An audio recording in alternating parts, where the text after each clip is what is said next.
Hi, this is Anusha Komal. ఇవాల్టి మన guest doctor Jayant Reddy గారు, యూరోలజిస్ట్ ఫ్రమ్ మై హెల్త్ హాస్పిటల్ నుంచి వారితో మాట్లాడదాం. నమస్తే సార్. నమస్తే మా. యూజువల్గా యూరోలజిస్ట్ అనగానే కిడ్నీ గురించి అడుగుతాం కదా, బట్ స్టోన్స్ అన్నది మేజర్ చాలా మందిలో కామన్గా చాలా డౌట్స్ ఉంటాయి. సో ఈ పాడ్కాస్ట్లో అన్నీ అడిగేస్తాను, అంటే మిత్స్ ఫ్యాక్ట్స్తో సహా. ఒక పర్సన్కి సర్జరీ ఎప్పుడు అవసరం అవుతుంది, స్టోన్స్ ఫామ్ అయితే ఎలాంటి ట్రీట్మెంట్స్ ఉంటాయి?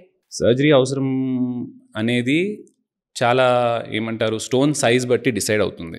సో అండ్ సిమ్టమ్స్ బట్టి పేషెంట్ ఎలా ఉన్నారు అనేసి.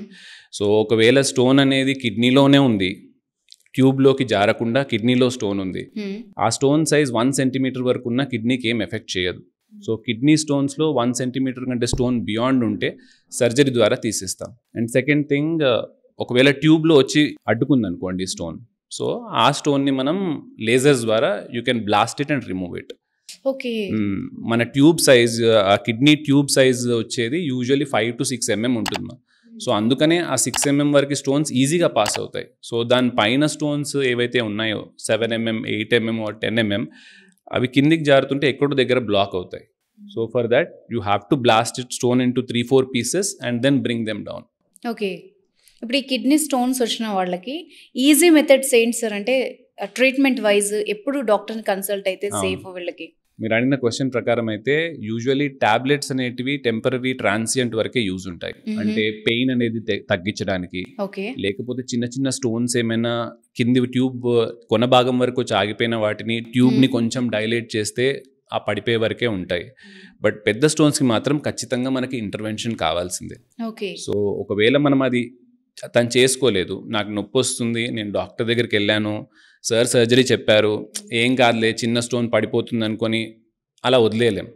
కొంచెం టైం గ్యాప్ ఇస్తాం, like 3 days or 5 days we'll ask them to wait. ఒకవేళ అప్పటి వరకు కూడా పెయిన్ పర్సిస్టెంట్ ఉంది అని అంటే then we will do the surgery. Okay. And చాలా మందిలో నడుము నొప్పి రాగానే స్టోన్ ఉందేమో అని భయపడుతూ ఉంటారు.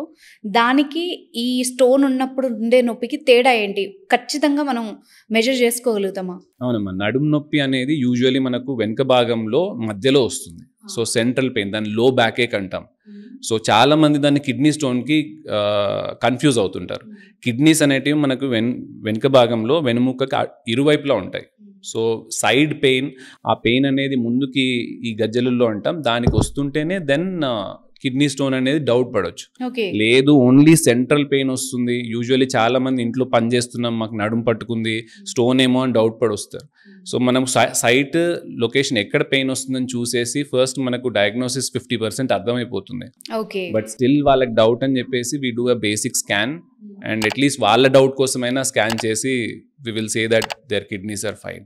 సార్, ఇప్పుడు కిడ్నీ స్టోన్స్ అనేది ఒకసారి ఫామ్ అయ్యే వాళ్ళకి మళ్ళీ మళ్ళీ అవుతుందని విన్నాను, నిజమేనా? అవునమ్మా. సో కిడ్నీ స్టోన్స్ ఒక్కసారి ఫామ్ అయితే రికరెన్స్ ఛాన్స్ అంటాం, ఇట్ ఈస్ 50% ఉంటుంది. సో ఈరోజు ఎవరికైనా సర్జరీ చేసేసి వాళ్ళు అడుగుతుంటారు ఈ క్వశ్చన్ ఖచ్చితంగా, సార్ మళ్ళీ రావా? సో ఎలా అంటే వచ్చే ఛాన్స్ మాత్రం 100% ఉంది. సో ఎలా ప్రివెంట్ చేసుకోవాలో it is on your hands.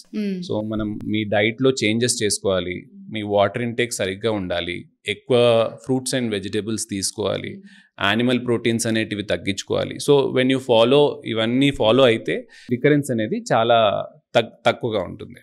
Right, thank you so much sir. Thank you మా.